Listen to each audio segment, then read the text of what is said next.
What's going on, Guardians? TBL here, and IGN is continuing their first look series at Destiny 2, and today they decided to show off a brand new PvP mode titled Survival, as well as a brand new PvP map in the Altar of Flame. So in this video, we're going to go ahead and dive on into some of the things we learned from today's IGN first episode. Now, what is the survival mode? Well, it's a brand new competitive mode. It's going to be available in that competitive playlist alongside Countdown, and it's described as being somewhat of a spiritual successor to Skirmish, where it's a team battle where the team shares a set pool of 8 lives. Survival is really interesting because it is really the spiritual successor to Skirmish, if people remember that mode from Destiny 1. Very much small team tactics. It's 4v4 again, like everything else in Destiny 2, and your team shares a pool of lives between them. So each team starts with 8 lives, and then as you get killed, it's automatic respawn, and you'll come back in. And once your team is out of lives, you are knocked out for that particular round. And the first team to knock everyone else on the other team out earns a single point, and the first team that gets to 3 wins.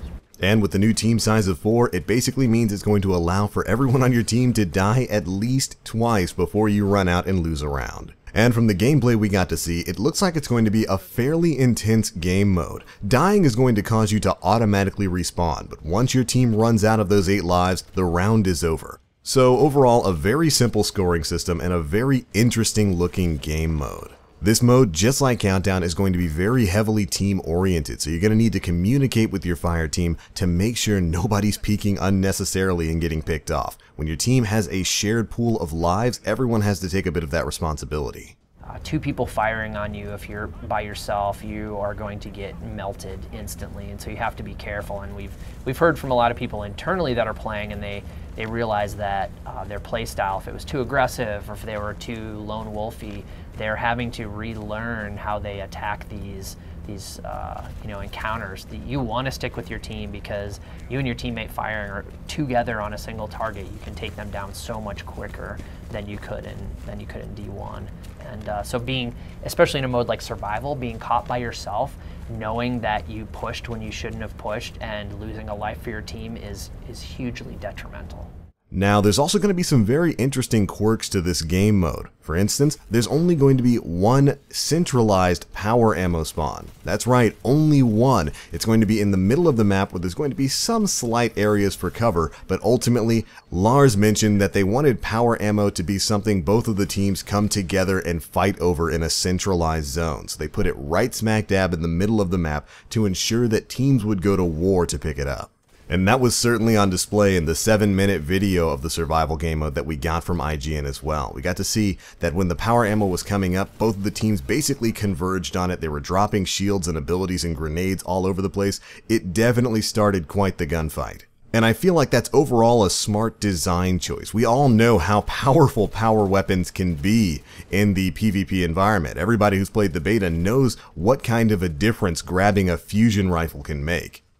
And speaking of spawns, Lars also made the mention that spawns will be rotating in between rounds. So we have things like side swapping, which is super important. So you'll start on one side, the round will end, and then you swap sides. And so maybe it feels like it's easier to attack power from this side, but in reality we tried to put these things in very central locations that were neutral enough for both teams to be able to. Neither team from their starting area has like a leg up on the other one, but we still want to keep that, keep it feeling fair enough, so we push the teams back and forth as they win rounds. Of course, one of the biggest complaints about Trials of Osiris is that the spawn locations don't swap in between rounds, and hopefully this is a sign that in whatever the Trials of Osiris equivalent is going to be in Destiny 2, spawn swapping is going to be a thing in between rounds in that game mode as well.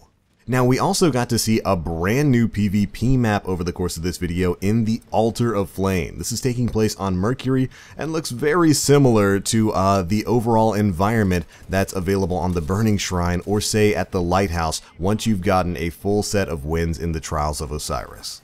And I've got to say, the Altar of Flame looks pretty cool. It's going to be a mid-sized map with lots of flanking routes, sniper lanes, and a very large mid-zone for power ammo skirmishes.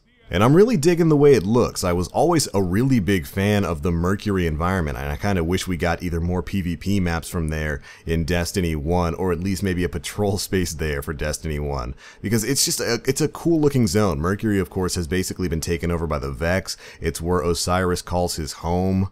And if you'll remember, it's where we had that awesome Sunbreaker mission from the Taken King. But anyway, so the map looks very expansive. It looks like it's going to have a lot of different flank routes for you to try to take advantage of, maybe by luring people into the middle of the map and trying to flank around behind enemy teams, or for you to just post up on a few of the sniper lanes trying to pick off careless guardians. Either way, the Altar of Flame definitely looks like it's going to be an interesting place, and it was definitely built from the ground up for the survival mode. Now, additionally in the gameplay footage, we did get a quick look at a few new weapons, namely the Uriel AR-3 Energy Auto Rifle, the Cannabis PR-2 and Naaman C Pulse Rifle, and the Galliard 42 Suros Auto Rifle. Nothing really too in-depth there, we just got to see a couple of the brand new weapons. But alright Guardians, that's pretty much it for everything new that was covered in today's IGN First series of videos. Again, the survival mode looks really cool. I'm digging the shared pool of lives, and the Altar of Flame definitely looks like it's going to be a fun PvP map.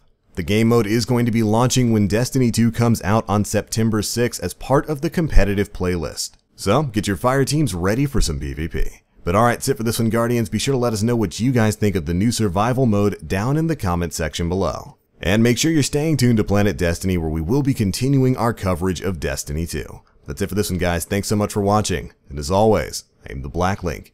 You Guardians, stay frosty.